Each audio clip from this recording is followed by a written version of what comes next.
Here we go with the hydrangeas again. You're very nervous about cutting these back. You didn't want to do any damage cutting off the buds. There's no buds on these though. These are smooth hydrangeas, an arborescence type, like an Annabelle or an Incredible. So there's no buds on here.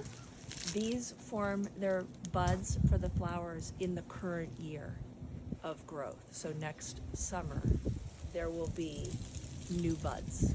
So what you want to do here, because it's a tangled mess,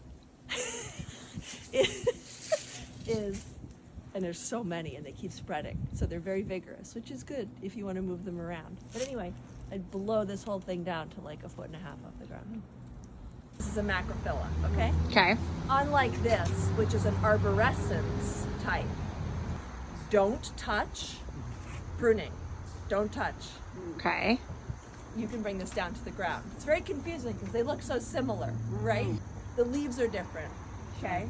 They're just different. The way they come off of the stem, see how they are, like this guy here, long stem here, short stem here.